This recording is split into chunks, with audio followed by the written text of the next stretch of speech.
انسان اپنے بستر سے اٹھ کر رفع حاجت کے لیے بھی دوسروں کی مدد کے بغیر نہیں جا سکتا. سارے پردے اٹھ جاتے ہیں. وہی بیوی، وہی اولاد، وہ انسان کی ان ضرورتوں کو بھی پورا کر رہے ہوتے ہیں جن میں زندگی بھر کوئی عام آدمی بھی کسی کو دخل دینے کی اجازت نہیں دیتا.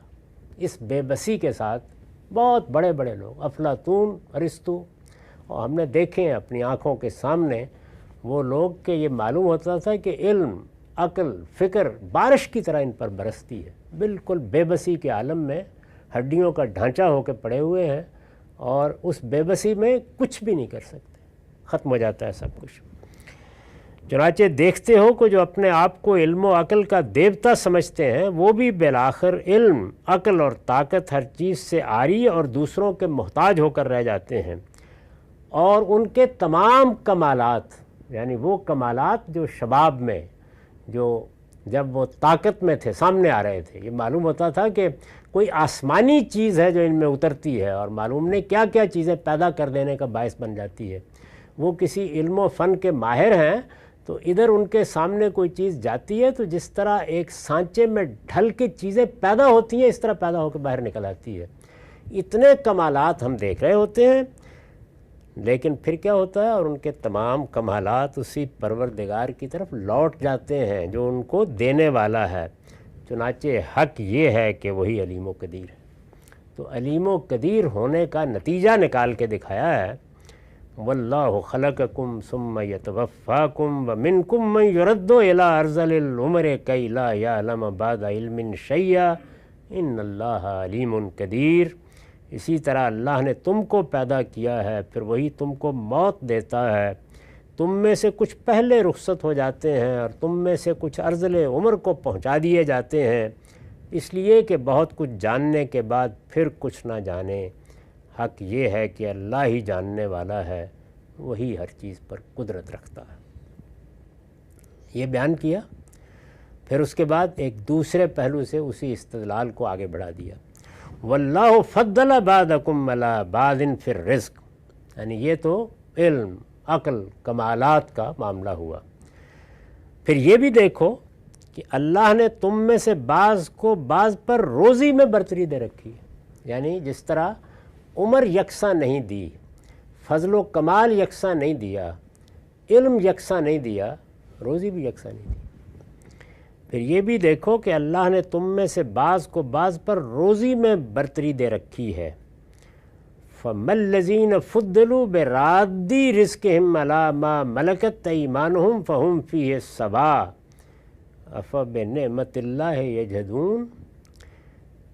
پھر جن کو برتری دی گئی ہے وہ اپنی روزی اپنے غلاموں کو نہیں دے دیتے کہ وہ اس میں برابر ہو جائے.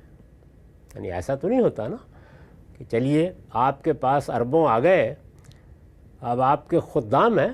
ظاہر ہے کہ اس زمانے کے معیشت ساری کی ساری جس تعلق کے ساتھ روبہ عمل رہتی تھی وہ غلامی کا تعلق تھا.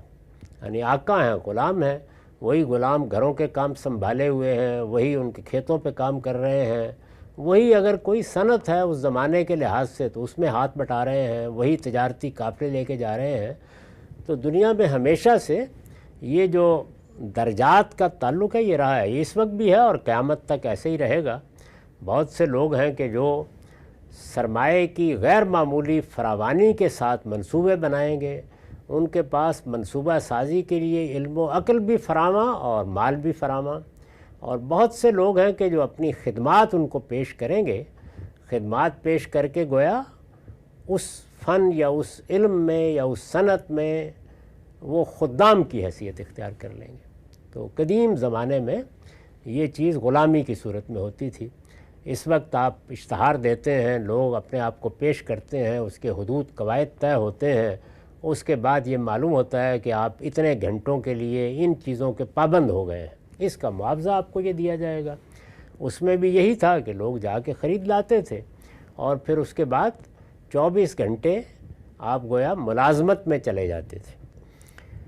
تو فرمایا کہ جن کو روزی پر برتری دے رکھی ہے، چلیے علم تو دینے میں ذرا مشکل پیش آتی ہے، اس میں کیا مشکل ہے، بانٹ کے فارغ کیوں نہیں ہو جاتے، نہیں دیتے نا.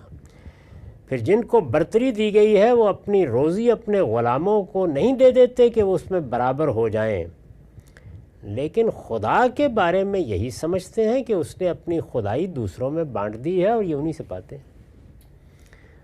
یعنی اپنے معاملے میں تو یہ ہے کہ رزق کسی اور کا دیا ہوا ہے، اس میں برتری حاصل ہو گئی، اس رزق کا مالک کسی دوسرے کو نہیں بننے دیتے، لیکن خدا کے بارے میں یہ خیال کرتے ہیں کہ خلق اس کی، کائنات اس کی، کمال اس کا، قدرت اس کی، عزت اس کی، علم سب چیزیں اس کی، اس کائنات کا نظم بھی وہ خود چلا رہا ہے، اور پھر ان کے پیدا کیے ہوئے ذہنی تصورات کو وہ بزرگوں کی صورت میں ہیں، دیوی دیوتاؤں کی صورت میں ہیں، ان کو اس نے اپنی دنیا بانٹ دی ہوئی۔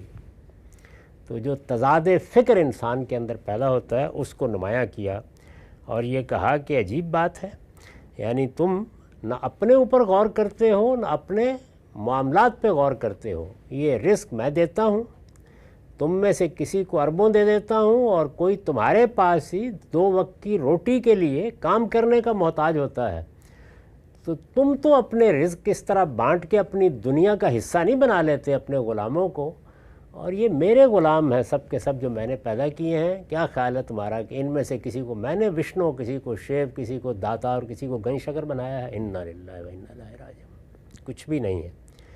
تو فرمایا کہ جانتے ہو کیا کر رہے ہو؟ افبنعمت اللہ یجحدون، تو کیا یہ اللہ کی نعمت کا انکار کر رہے ہیں؟ یعنی دی تو اس کی تھی۔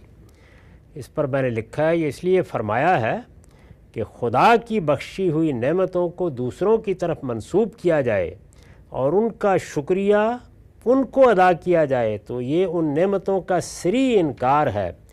قرآن میں یہ مضمون کئی مقامات پر آیا ہے۔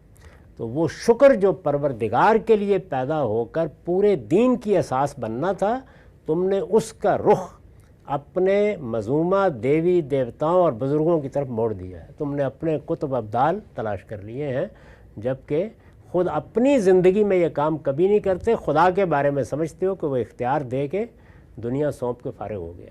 تو اس تضاد کی طرف توجہ دلائی۔